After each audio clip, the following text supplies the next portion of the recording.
that people could, get their paperwork, powers of attorney, all that fun stuff. So yeah, man, I signed up to be Jason Bourne, and I ended up being like, Mabel on the front desk. So.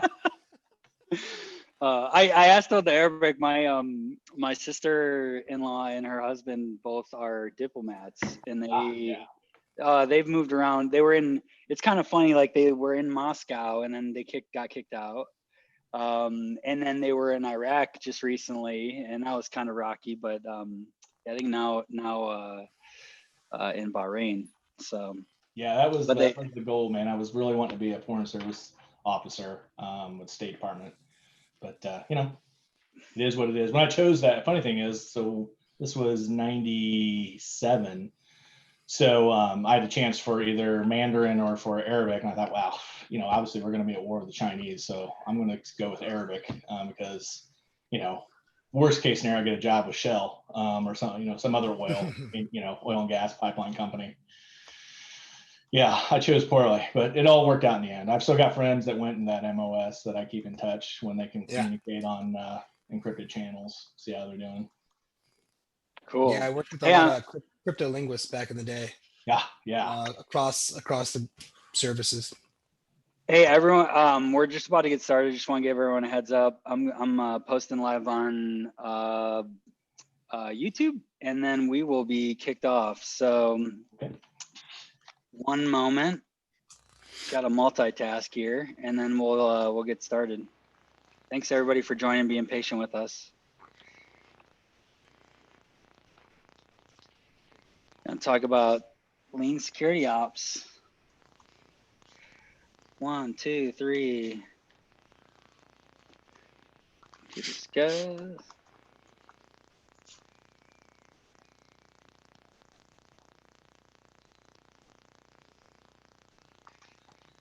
Oh, how do I sound? I hear. Oh wait, that's good.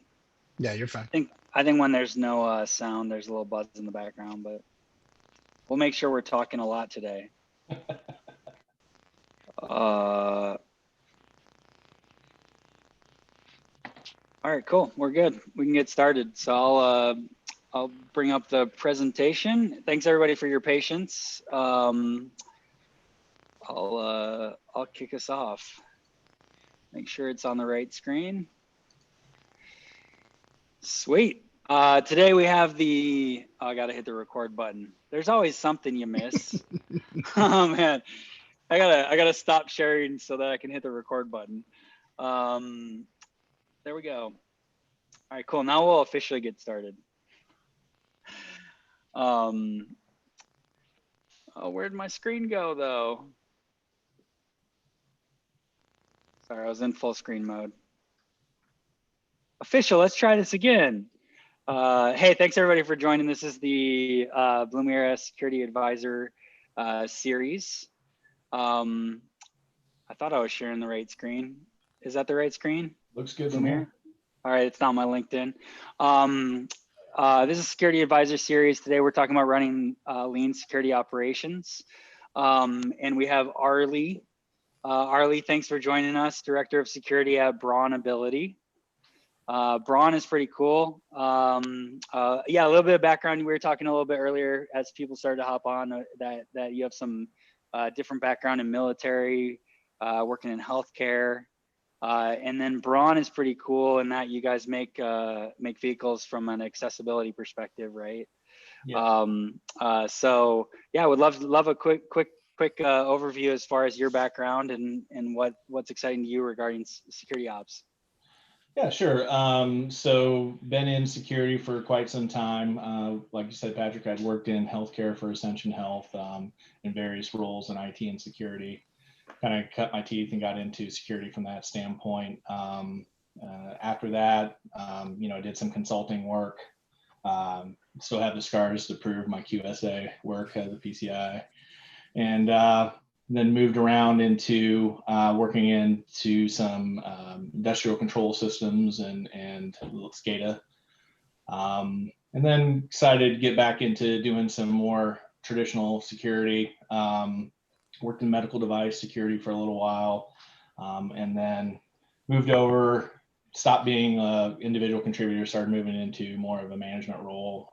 First time with doing cloud SecOps for Ascension, and then moved over into being a deputy CISO at CAR Auction Services.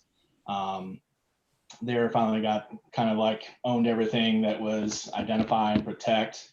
And then I had counterparts that did detect, respond, and recover. And then came over to work at Bronability, where it was a challenge to kind of own the whole program from soup to nuts. Obviously on a much smaller scale. We're a great company. You know, it's our mission to make life a moving experience for all, including wheelchair accessible folks and their caregivers. So it's just a fantastic organization to be a part of, and I've been here for a little over a year. And the first CISO for them, the first person who was dedicated to a security function for the company globally.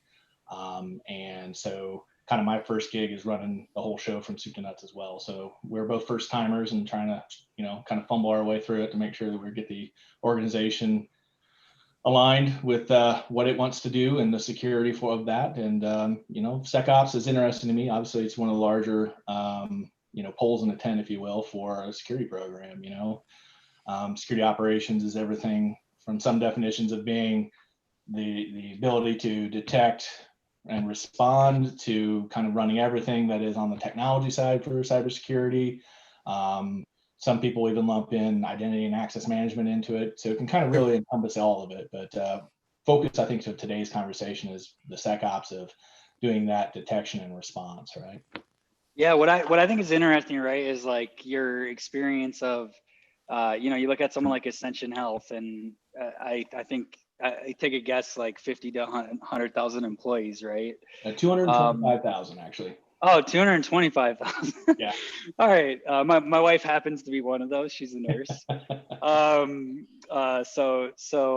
Yeah, familiar with the organization. Yeah, I think it's interesting to go from an organization of that size to one where you're operating full lean team, which is part of the reason for having you today and discussing that.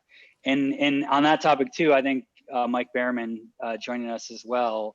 And Mike, prior to coming to Blumira, worked at Domino's, everybody's favorite pizza, the COVID delivery of choice. They're booming in COVID right now. Good for them. So my stock's A-okay still. But yeah, went to Domino's before Blumira, then really started the career with the National Security Agency, initially in counterintelligence, quickly got pushed into the offensive security side of the house, led ops for the better part of 5 years.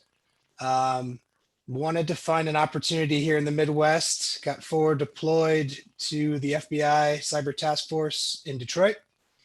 So finally got to actually apply some of these blue team skills, which has been awesome. And it's been super invigorating. I served as sort of a threat analyst there and liaison for that squad. Eventually joined an MSSP in the area, then Domino's. But yeah, the thrust of the experience the last 6 or so years has been security analysis, incident response, security engineering, and usually in the context explicitly of SecOps. So it's something I'm passionate about, and I feel like I have a lot of experience to draw from. Hey, so on, you know, just thinking out loud on the call today, right? There's people of varying different skills and ranges. One common thing I think is a lot of times, you know, working in security, it might just be people in IT. And so I think a few of the things that you guys brought up, and I think I'm gonna hop out of the slides so we can just see everyone's lovely faces. And feel free to ask questions as we come along. I think there's a few things that come to mind from my mind perspective. First off, security operations might not even be a defined function for most organizations, right? You know, if I think about it, like, I'm assuming, like, how many people, Mike, did you have in security at Domino's, and how many at Ascension? At Domino's, we had probably 30 to 40 people dedicated to security, and about roughly half of those were security operations centric. Wow. Yeah, for Ascension, under the CISO, we had about 1,100, and probably security operations focused, like around threat and vulnerability management, cloud sec operations, in our SOC, and doing threat intel. I mean, probably 30 or so. Wow.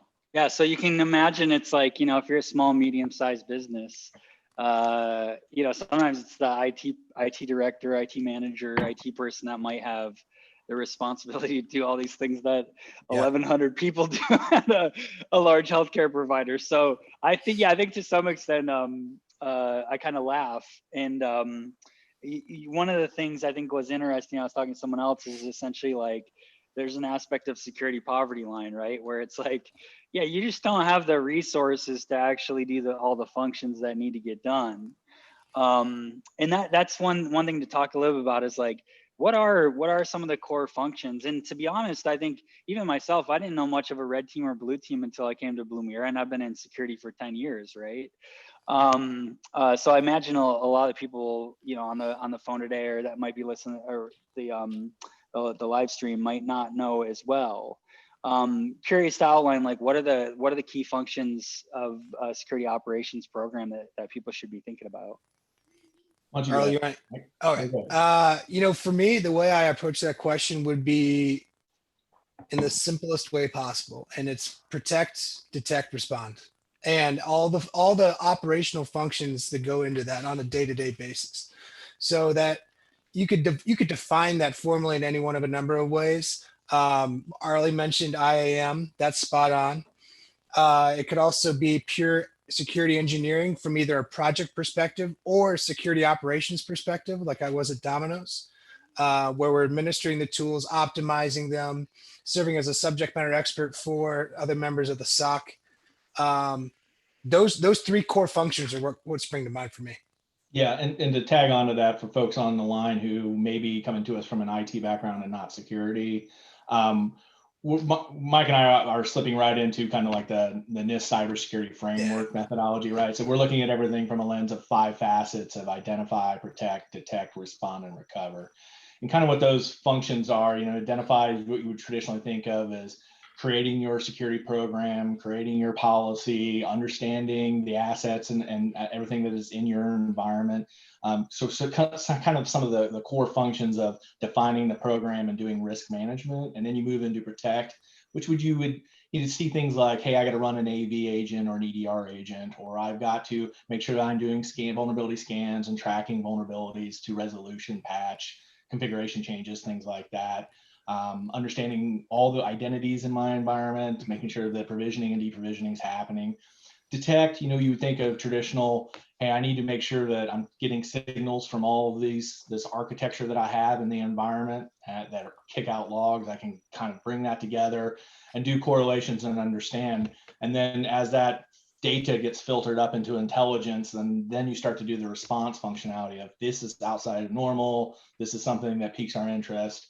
Could even be a little threat huntish, and then respond, and then we move into respond and recover, right?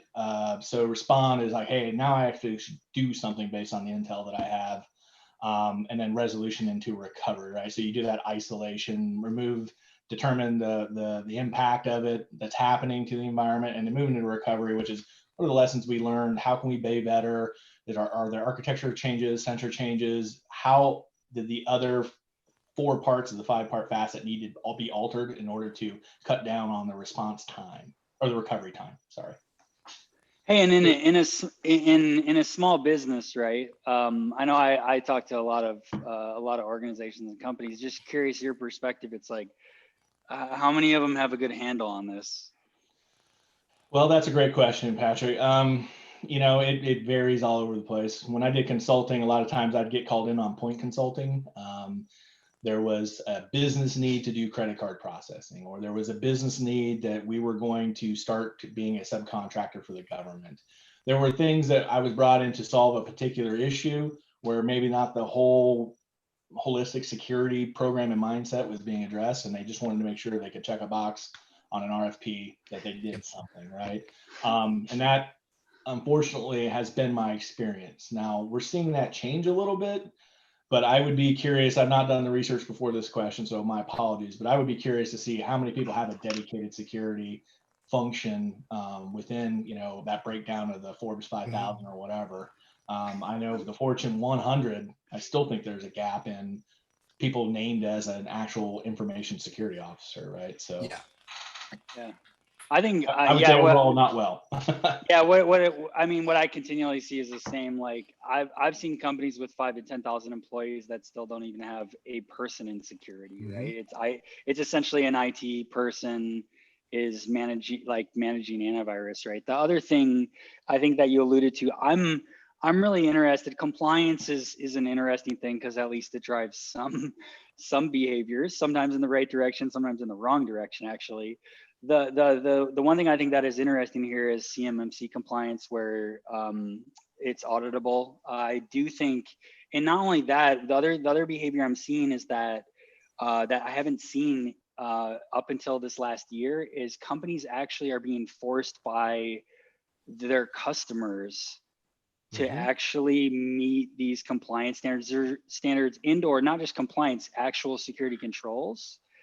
And so I have seen probably 4 or 5 times this year, people, for instance, come to us for a product because they more or less were told by their customer, or they were replying to an RFP that said, if you don't do this, we will no longer do business with you, right? And that's a pretty strong statement when people are saying, hey, we're not going to spend money. That changes a bit of behavior as well. Yeah. So one thing that I've always told people that my job at Braun Ability is not security. My job is not to tune firewalls. It's not to reduce risk. My job is to attract and retain revenue. Period. That is my job. I attract revenue by being able to fill out RFPs and meet our customers' needs for security and compliance. And I retain that value by making sure that our reputation in the marketplace is maintained, that we have a security program that is auditable, and ensure that we can continue to keep the business that we have. Yeah, I mean, we had the same philosophy at Domino's, and we deliberately tried to be a little bit different in this regard.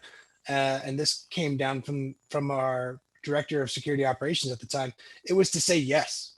Yeah. It was to not be the masters of no, not be the downer or whatever.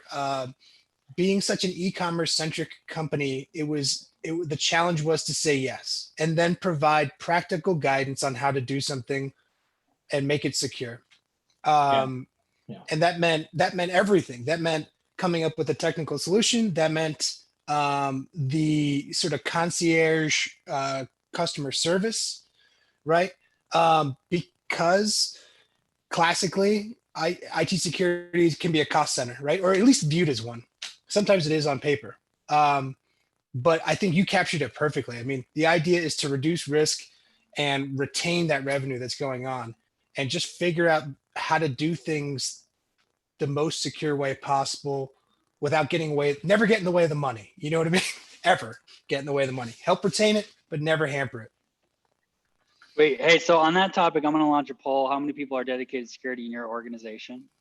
So thanks everybody for filling that out, and we'll see how everyone responds on the survey itself too. As we're talking about this, and I'll hop back in a second once everyone fills out that. What's from a story perspective, like, just curious, are there any stories that stand out in observations and interactions you've had between your consulting and experiences of, organizations that have got this right that are small, SecOps right from a lean perspective, and then ones that totally were off basis and ended up having impact?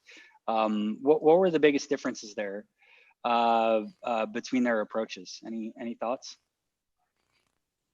Yeah, I think anytime that you're trying to build your own SOC, it's just like anything else, right? You could build your own payment office and print checks and send them in the mail and do all the HR benefits with build your own software, or you could get ADP, right? A company that does this that's their core function and mission. So when I looked at an organization at a certain break point, it made more sense. They didn't have the resources to do it right. So rather than waste resources trying to do it wrong, go find a partner that can do it right for you, and then build the business case. Spend your time building business cases and then showing the efficacy of that relationship of risk reduction. I think is a much better time spent as a security leader or an IT leader in an organization than necessarily trying to build out some sort of security operations. Yeah, I couldn't agree more. I think when you look at the time it takes to hire, train up, get people to full performance, retain them, you know what I mean, with compensation and additional training opportunities. When you think about staffing something 24/7, because the threats don't necessarily go down when you're asleep, you're just not aware of them. Mm-hmm. When you look at those exorbitant costs, it's hard to do. It's hard for anybody but an incredibly well-resourced organization to do. And so recognizing what your strength is and finding a healthy partnership, because everybody's worked for an MSSP that maybe, they didn't love. They're good and they're bad, right? But it's finding that healthy relationship where somebody compensates for your weaknesses and you can still take advantage of your strengths. Hey, how And much? Oh, sorry. Go ahead. Yeah. I was just going to say the other thing that really helps is making sure that you define what that relationship, that vendor, that partner is going to do for you, and what you're going to retain internally. It's not a one all, right? I maintain internal vulnerability scanning, right? I maintain identity, whereas the other core functions of gathering data and correlating it and then surfacing it for a reaction or recover or response, that is something that I outsource because I don't have the capability to do that internally. Exactly. Hey, how much impact does the tool set that you're using in running a lean security operation impact, right, your ability to do an effective job? The tool stack is important. There's no two ways around that. For me, though, it's how effective are the tools? Are you realizing the full value of a tool, or is it an investment you made, maybe a large one like a next generation firewall that you're maybe only getting 40 to 50% utility or value, however you want to chop it up out of? I think it's really about being conservative and thoughtful about getting the full investment, the full value out of whatever tools you have. It could be simple. It could be firewall, AV, logs. It doesn't need to be that next gen over the horizon anomaly detection solution. I actually think there's diminishing return in a lot of that. I think it's really about blocking and tackling, which was a phrase we used at Domino's a lot. Getting that right first, and then adding to that stack as things mature. Yeah, so I think twofold. One, Jack Daniels told me a long time ago that the best security tool you have is the one you own, right? So that's number one. I've altered that with the best security tool you have that you own is one you run well, right? And yeah, that's exactly what you said, Mike. It's getting that 80 to 90% efficacy out of the tool and ensuring you have 80 to 90% area coverage, right? Yeah. So I want to make sure I kind of went into this organization with an agreement from the CEO and the CIO to say, I'm going to transform the security program and tool stack is going to change. Sure. We need to be committed to that, to understand that there are the 3 E's that I have. It has to be effective, it has to be elastic, and it has to be everywhere. So it has to protect data, assets, users, no matter where they are. It needs to be able to expand and contract based on user count or be predictable in costing and understand that it needs to flow with my business because we're heavy in M&A prior to COVID. And then after, the first E, right, which was making sure that it's efficient or effective is understanding that 80% of like, how can I get value out of the tool that I have? Yep. And that could be something as simple as just spending time with the manual. You know what I mean? It runs, it's a spectrum, but it could be picking up that 600-page manual and just reading it. Yes, and make those vendors spend time with you. Yeah. Instead of doing QBRs and talking about how we can buy the next feature, let's talk about the features we're not using and how we could use the ones we're currently licensed for. Yeah, I know in Domino's, we loved, the security engineers love talking utilization, capacity, and efficacy. And so we would sort of perform an informal audit of our security tool stack based on those lines. And that you had to be you couldn't be rigid about how you calculated that, but we did want a data point at the end of the exercise, because if people are analysts, for instance, if a tool was too complicated or there was just a higher barrier to entry, we needed to know that and address that.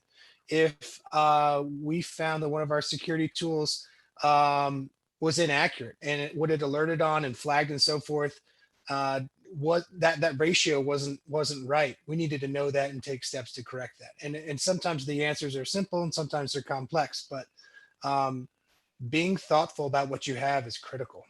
Yeah. Hey, and then in regards to, the security operations side, what impact has had, if we look at things like remote workforce with COVID, why not throw that one in there? Cloud apps, personal devices, right? What impact has that had more or less on the security side of things people need to be looking at from a small, lean security operations team?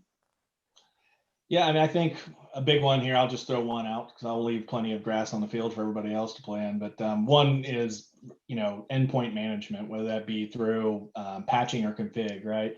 The days of having a WSUS running on your local LAN to make sure the Windows machines got updated, those are gone with everyone out and remote. I think we can look at trends of how many people are using the VPN versus how many are not, with the rise of Office applications and your That would be a mailbox good being in the poll cloud, right? They're not on VPN anymore. Yeah. I was going to say, great minds think alike. I was going to cite having cloud-based endpoint solutions for any one of a number of reasons. One, it removes that dependency on the VPN necessarily to provide the security ingestion that way, which is huge, not necessarily something that's top of mind. But then also, I think there are new considerations around data loss prevention that people should think about too with working from home, which is sort of an abstract topic for a lot of people. We can barely touch on it here, but I want to know I would want to know what people are doing with that corporately issued workstation, regardless of whether they are connected to the network remotely or not. And cloud is. Hey, my kids are playing Roblox on it. No, I'm just kidding. I'm joking. I bought their own devices so they could do that. But I think that's the reality. Yeah, the visibility can't stop because the VPN's down. Right. And if the workstation's going to be at home, and it is for almost everybody right now, the visibility needs to be sustained. It can't be severed. I see this comment. It's like, yeah, I changed my wife's password on all her devices because the kids had it, right? And it's like, that's not a good thing that they can hop in and download some malware at any time, right? Yeah. But my assumption is like probably the same thing is happening with employees' devices. Is kind of the more or less some of the reality, some of the risk that you got to think about with this new world we live in. People have intellectual property. It doesn't need to be national security centric. It doesn't need to be cutting edge technology. I mean, if you have proprietary information about your company, that data has a value to somebody on the outside. Well, it's not only the data side, right? It's also like protecting your employees, right? Yeah. I mean, we all have all their confidential information too, right? Mm-hmm. Yeah, that's always been a key for me to make it personal for folks, especially when we roll things like MFA and anything that's high impact to users. Is I always try to go after HR systems first and payroll systems first to say this is protecting your data and protecting your family's data and protecting your health records and protecting your paycheck. This is why we do this, right? And by the way, we're also protecting our customers and our mission to perform, but to make it personal, right? Yeah. That's great. Hey, so the survey I shared it, right? Looks like one person has nobody in security. Other organizations 1 to 2, 2 to 4, and then there's one with a full SOC 10 plus maybe, or they might just name a bunch of people in security, or it's Blumira. We got some Blumira people on today too. So yeah, it does seem like a range of organizations have some aspect of security staff, which is great. Hey, by the way, anybody, if you want, ask questions, make comments. This is meant to be interactive. Oh, there actually is one Q&A as I say that I'm just seeing now that just came in. So this is from Ben. Ben's asking, how would you design an IT security business model around a social and economic policy within the United States? What steps would you advise to policymakers and government from your own perspectives? Yeah, I like this one. What are your thoughts? I got some thoughts. I'm not one to design security business models, so I'm not going to offer any sort of product recommendations or anything in that. As far as advising policymakers and government from your own perspective, I can't speak for my company in this standpoint because I'm not a representative of policymakers and government to them. But from a personal perspective, this is speaking as Arlie Hartman, not Brown Ability. I would make sure that they understand the importance of tough encryption and ensure that that does not get backdoored or crippled in any ways. We learned from the old days of DES and before, when we had the crypto wars of the early 90s. So I just wish we don't repeat those problems in the future. So that's the only thing. I'm probably not answering the question, but that's just what I have. No, I think you're spot on too for what it's worth. And I think that's sort of a faulty argument, the whole backdooring thing. It raises at least as many red flags for me as a security practitioner as it would whatever utility it's designed to provide, which I think is kind of dubious already from a personal perspective. But I think there's some aspect of social responsibility to actual companies that is probably not there today. And what I mean by that is like, it's not, and I think this right now, everyone's trying to pin it on the CISO. You look at Uber, it's like, okay, God, tell me the whole board really didn't know what's going on. Right. Like, and only the CISO did. Like, yeah, the CISO did some messed up stuff, right? I'm not gonna lie about that, but you can't tell me that the leadership team didn't know that they were paying a ton of money to someone, right? And right now, everyone at Uber hates me for saying these things, but I do think, and I'm friends with Chase Cunningham. Chase is always like, dude, there should be jail time for this type of stuff, right? When people wrongfully essentially neglect and do things and don't disclose knowingly, right?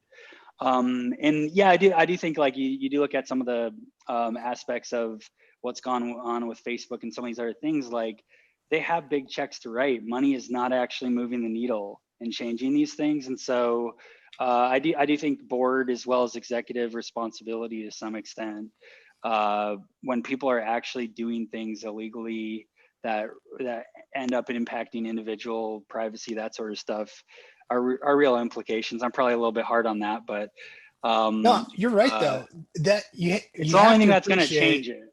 Yeah, you have to appreciate that a business makes decisions based on dollars, right? Yep. And until you move the needle in such a way that there is incentive or some sort of encouragement to take the right actions to protect people's data, or otherwise face such stiff fines that they outweigh the costs. Like it's something that has to be looked at. The other thing I was going to mention is from a commercial sort of public-private relationship standpoint, I'm a big believer that should be voluntary, encouraged, maybe even incentivized, but voluntary. I think the idea of coercing companies to share intel or whatever is kind of a bad one and gets into the same kind of conversation as same privacy concerns as some of the backdooring. But when you incentivize, normalize, and make voluntary commercial or public-private collaboration like that, I think everybody's served, and I think privacy is accounted for, and people's civil liberties and all sorts of things. Cool. All right, so we got the politics thing. I do think this kind of tables in though, as far as, hey, what framework should an organization or a business use to identify what their security gaps actually are? And Arlie, you talked a little bit about, and this actually ties back to policy as well, in my opinion, which is like NIST 800-171, for example, right? I think that's what you're going to refer to. But that's guidelines basically for federal contractors that you should use even if you're not a federal contractor, right? It's Arlie's shaking his head, so I think we're spot on. One thing I would say is it's like I look at the document, and I'm going to share my screen here, and I'll share what goes through my head. Protecting, controlled. Yeah, I think the first thing is like, oh man, it's got to be easier to consume. Fair. If you look at publications, right, and all the data and all the information, it is incredibly overwhelming. However, I do think that an Excel spreadsheet of just a bunch of controls helps with this, right? And that's one way I've seen people address this, but essentially being able to go through and audit and say, hey, we with confidence have these controls in place is a great approach to be able to take in to make sure that you have baseline. Is that right, Arlie?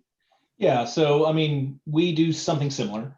So kind of same flavor, different ingredients, right? So we use the cybersecurity framework, right? So understanding the framework is nothing more than a framework, right? It's nothing you comply with. It's something how you communicate what the activities that you're doing or the controls that you're using.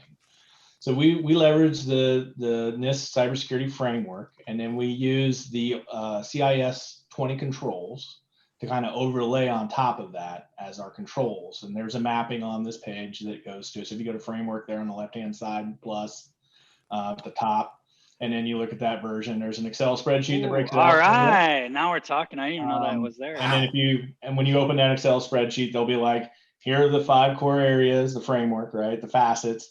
Then there are the different parts of it. Those are like identity and policy and things like that.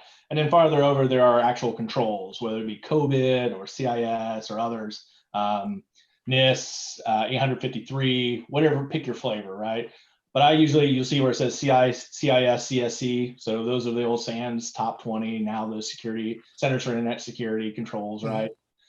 And those actually have prescriptive levels, like level 1, level 2, level 3, depending on, are you a contractor doing national defense or national security, up to, are you just somebody who's a small, medium-sized business who just wants to be more secure, right? So primarily we look at CIS and we look at those and like, hey, how do we get to level 1, right? How do we get like we mentioned earlier, blocking and tackling or cyber hygiene or some of the things that are just what you should be doing as a business, right? So that's kind of how I measure my program. Now, am I a level 1 implemented and using the maturity framework of repeatable and responsive agile? No. All these, I'm all over the place and building out my program. We've implemented level 1. That's what we agreed to implement, but we're at different levels of maturity of that implementation. For example, do I have an accurate inventory of all of my hardware assets? Yes. Do I have a very accurate inventory of my software assets? No, right? So, there are levels of maturity that we're working towards, right? So I try to paint this out. This I use as a dashboard for myself to measure my program and communicate my program to others. When I talk to the board and when I talk to our cybersecurity steering committee, I obviously boil this down to just those 5 and kind of talk about our business units and how the business units mapping to those 5, trying to make it more digestible. So I don't know if that answered your question, Patrick. I kind of went on there for a while, but that's kind of how we do it. No, that's great. I think the 5 mapping of like, it sounds like you're roughly giving them a red, yellow, blue, or I'm sorry, red, yellow, green. You got it. The blue is good too. I mean, yeah, that sounds like a good approach to be able to summarize like, hey, here's where we're at and where we're going to improve and here's what it's going to take. Yeah, exactly that. Yeah, the new CMMC framework, which ties back to this as well, is very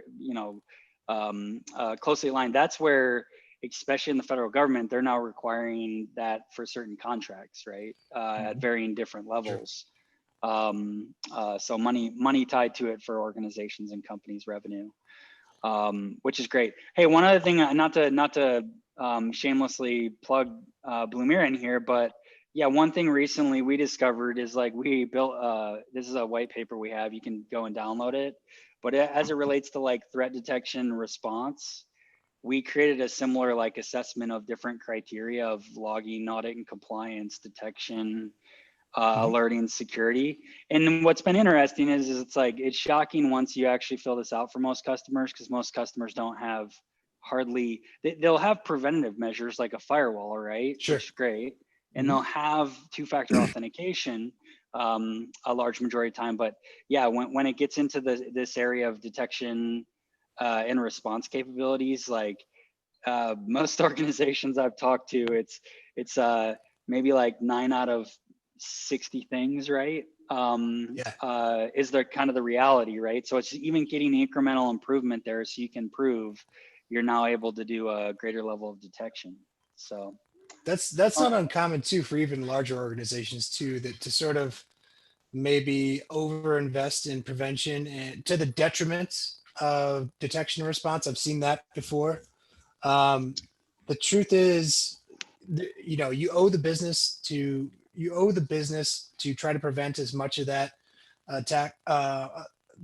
shrink that attack surface as much as possible via prevention. But ultimately, if you're not able to identify, read, and react and respond and recover to any of these adverse events, you're up a real creek. And it's the same, in truth, it's the same exposure, you know what I mean? And that message doesn't always shine through to the board easily, but the good security leaders out there get that done, because to be left without any options, instrumentation, plans,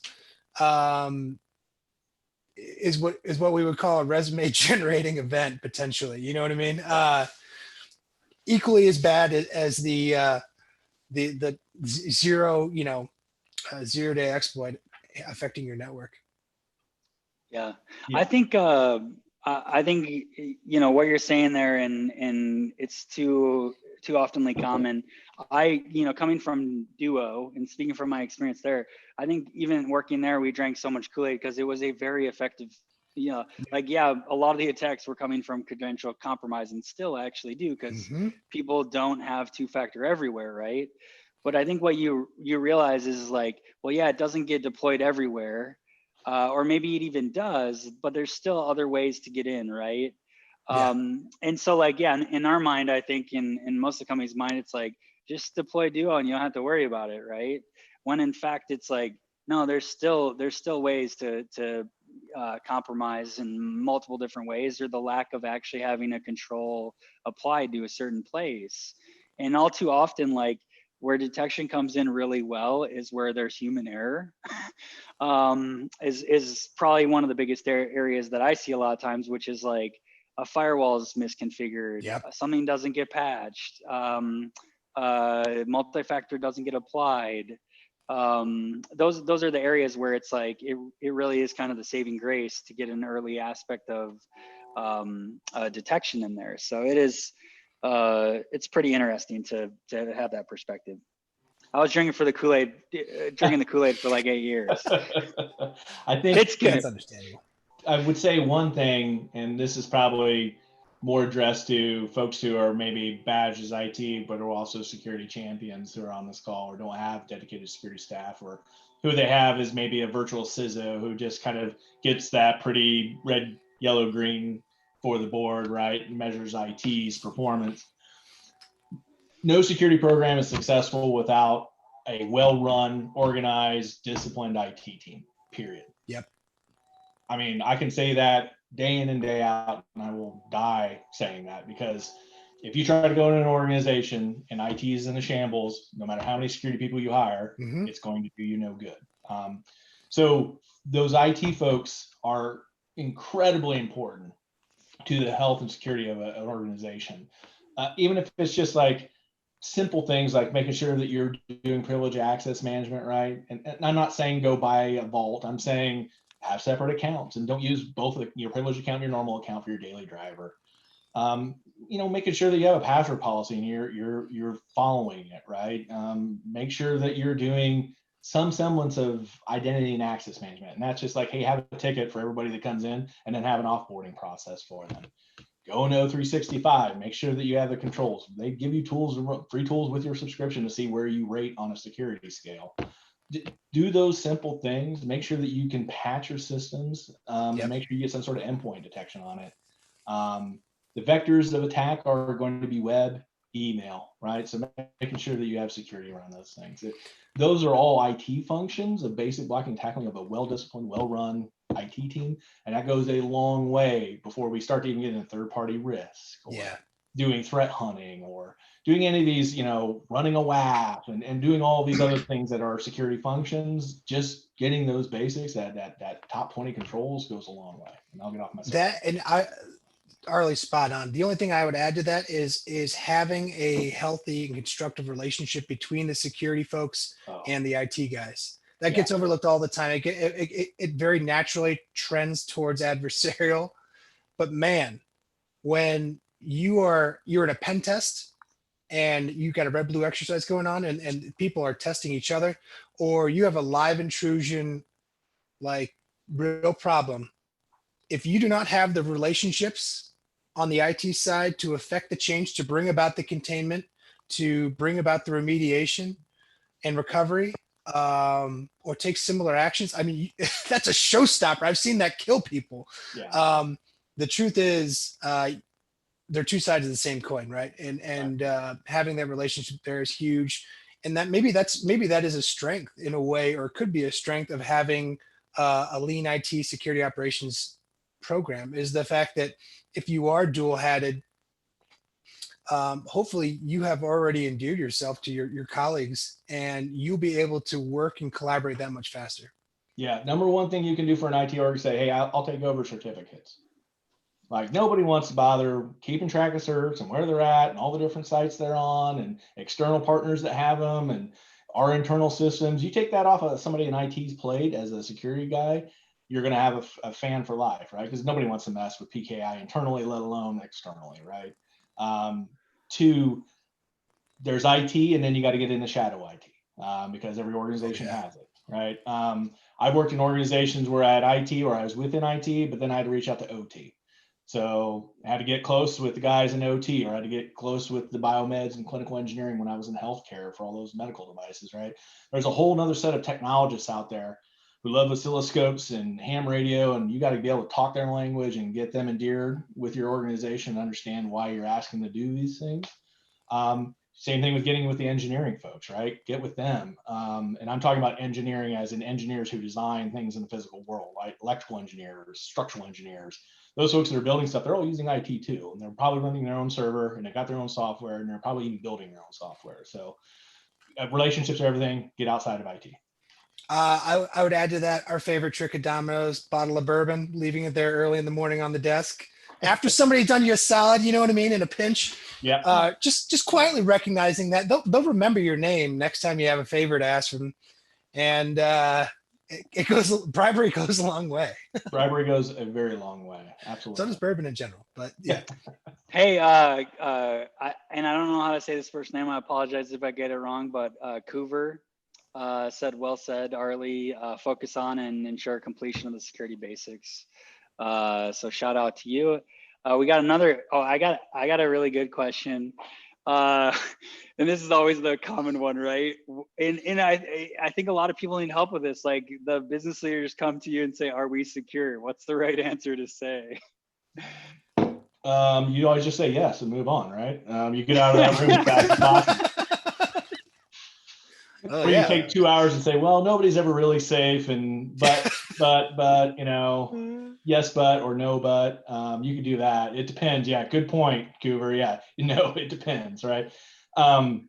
You have to say, well, we're within our risk tolerance, and we're continuing to improve every day. Or not. There are things that concern me. And if you have time, I'd love to talk to you about it. Sure. Security is not a black and white issue. Yeah. So it's really about understanding that gray area, where you are, where you want to get to, what's appropriate for the business. Yeah, that's probably, that last answer too is probably a good way to maybe get access to leaders so you can get some money to get the controls in place if you need to buy services or products, right? Sounds like the right answer to say, more or less. Hey, I need some help. And maybe that's people as well. Hey, one thing on the people topic is, I think it's yourself and one other person, Arlie, is that right? Yes. So you're a lean team, right? Like, what are you hiring for when you bring on an additional person or you're bringing on a single person for security? Oh, we don't have enough time, Patrick, to get into that topic. I could do a whole hour on what's wrong with hiring in security today. But understand everyone who's frustrated out there who's like, there are no jobs I can get into. So here's the problem, right? Every CISO or every IT leader, a security leader, has given one headcount, or you're promised 3 and you actually can only hire 2, right? So you have certain things you have to do. You either have to commit to take the time, because I don't want to hire a junior person in and then throw them to the wolves and not mentor them. That's the worst thing you can do to somebody, right? Because it's going to turn them off to security. But if I only have one headcount and I don't have the time, I'm probably not going to bring in that junior person. And I'm sorry to say that. If I could figure out a way to split SG&A to 2 different headcounts, great, right? I would love to do that, but I can't. So sometimes I have to hire a higher level person. Now, higher level doesn't always mean that somebody who can reverse malware, somebody that can tear apart encrypted communication. I often will hire, in fact, I did hire somebody who had been in IT for 20 years, who had worked in a highly regulated environment of electrical grids and under NERC-CIP regulation. And I brought him over to be a security engineer because I knew he had the 80% of what Braun needed, which was good discipline in IT processes and understanding a regulatory environment. I was like, great, now just flip that on its head. And now instead of being the guy who has to deal with it, be the guy that has to teach everybody how to do it and be that mentor to being a more disciplined IT group. And it helped that he had ran AD for quite a while, so we needed to get AD cleaned up. So those are the sort of things that I look for. Competencies in IT that could blend well, and I can teach them all the stuff about thinking like an adversary and all the other things that I've been doing for the past 20 years. So it sounds like, first of all, I agree, but you know what I hear you saying, Arlie, is you knew yourself first and what kind of environment you had. You knew what kind of cycles you had. You knew what your security challenges were, and you knew what technology you had to work with, and then you hired appropriately. And Yeah. there's almost no one size fits all in that regard. It's really situationally dependent. You know what I mean? Sometimes junior people are a godsend, and especially the hungry ones that want to learn, put the time in, because real cybersecurity professionals aren't 9-to-5ers. Nobody wants to hear that these days, but it's not. It's something you usually have to devote yourself to. But you knew yourself, and that's what you hired, and that's just intelligent. You know what I mean? To get it wrong and flip flop things, and under hire when you needed to overhire. I mean, you're doing the company a disadvantage, your employer. Yeah, absolutely. And I needed to know, like, if we grew, could I then split that engineer into being part-time IT, part-time security architect, and then bring in a junior person that he can mentor on the security side, right? So those are longer term thoughts, but that's what I had to do. I had to bring in that mid-tier between me and a junior person before we could start to bring that junior person in to really grow them as a professional. I really like offering people either different training opportunities too. It could be something as a cybrary subscription, or it could be conferences, or both. But what it tells me is the people who want to get better will bubble up. They will take advantage of these resources, right? These voluntary things. And the people that don't, I can learn as much about them as well by how they either don't take advantage of these opportunities, but want to. Doesn't get taught in schools a lot, but want to is a pretty underrated quality in my opinion. Yep. I mean, one of my things is in I hire for sales engineers, right? It's very similar profile, right? They have to be able to set up the technology, help customers, customer centric. I think anybody in security should be able to interact with others, right? Yeah. I always tell people, it's like, hey, learn a command line and learn Linux if you want to get into security, because like that's kind of baseline skill. And if you watch edX, it's free. Teach yourself. Like that shows you that determination, right? It's a good place to start for a lot of people. But yeah, I personally like pulling people that are generalist ITs, or pulling people from managed service providers that maybe interact with all these customers, because they just have the at bats and the volume, and they might not even have a security title or role, but the reality is like they've been doing the function for years. Yeah. That's the dirty secret of InfoSec, is that before we defined what that was as a term, there were IT professionals doing that job. Still doing and at all levels, you know what I mean? Yeah. Cliff's all the way down to the humble system admin who's like, oh, actually, I've been doing incident response for 10 years. And you know what I mean? Like, incident response, just as a quick example, doesn't need to be this highfalutin idea or whatever. I mean, taking care of the hygiene of your network is already something that every system admin is already doing on a day-to-day basis. It's interacting with customers, making sure users get what they need, and making sure the lights stay on. By some definitions, that's good IR. So sometimes we overinflate these ideas a little bit. Agreed. Yep. Hey, so knowing we're almost top of the hour, there is one last question we'll get to in a sec. I'm gonna do a quick 2-minute just overview on Blumira, on the next security series coming up, which is exciting, and then we'll get to that question that Ben had asked. Just to highlight on the Blumira side, we enable IT and security teams, right? Kind of recognizing here that like not everyone has dedicated IT resources or they have limited smaller teams. Focused on eliminating noise by prioritizing real security threats and risk, and then helping people take action, whether it's from an automated response perspective or providing response playbooks when those threats are identified. We integrate with a bunch of different products, which I'll talk about. One of them that we're next week doing a joint announcement webinar with, but essentially we automate on the front end ingestion, parsing, threat intel, all these fun things. We then surface threats, and if they can be automated, great, take action. If not, providing workflows and playbooks where IT or security people can follow to respond. And then just a quick highlight on the 24th, that's next week, we are having a joint event with Google that Google's hosting. We are a Google Cloud partner now, and we'll be focused on G Suite in your remote workforce and talking about some of the things you can do to secure if you're a G Suite customer. The week after, October 1st, we have Wolfgang, and we'll be talking about detection and response as relates to Zero Trust. And then the week after that, we have Steve Reagan from Akamai. And I'm spacing on what the topic is. So we have some awesome stuff coming up. There's yeah, different types of external attacks. Yeah. So it should be a lot of fun. And thanks, Arlie, for hopping on today. And we can hop back to the final Q&A and any other comments people have. There's second question by self-limitation. What can IT security providers do for disadvantaged populations who need computer security safeguards and resources in greater need? From Ben.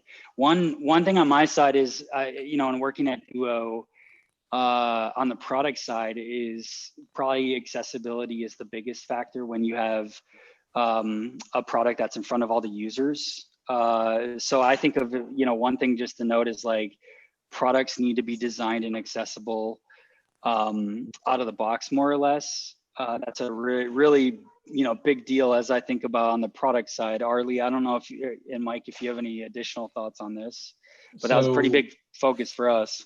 Yeah, I mean, I think two things. One, I would encourage any sort of software provider to look at ways to offer reduced fees for not-for-profit organizations. Mm-hmm. I support and volunteer at the EFF, Electronic Frontier Foundation, you know, a great organization that's been helping disadvantaged populations around the world with combating tyrannical governments and oversight. And then also figuring out any way you can partner with your local information security chapter, whether that's ISSA, IC Squared, Masaka, whoever you want, pick one out of a bag, right? And get on their volunteer committee and see how you can help out anybody who could reach out to not-for-profit boards or organizations to see how to help.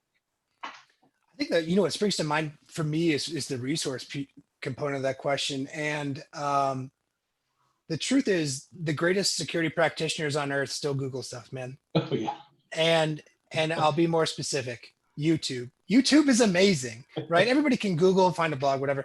But I mean, YouTube, I mean, you're talking about one-on-one tutorials there. It's terrific. And that extends into information security in a big way. I love open source ideas like that, and so many of them are found in that kind of platform there. It's uncanny. You could give yourself a full education through online resources that cost no money, like YouTube, if it was carefully curated and some other things. I feel like the information is there. It's one of the cooler parts about IT and software engineering and InfoSec is that it's really come as you are and self-driven. And that is in part because the information, the skills are all usually freely available in a lot of avenues if you look hard enough. Oh, that's great. It's a good topic to end on. Overall, right? It's accessibility, getting people access to training, helping them understand how things work, how they can be secure. So, hey, this has been a lot of fun talking about lean security operations with you, Arlie. And Mike, thanks for joining today on your Thursday.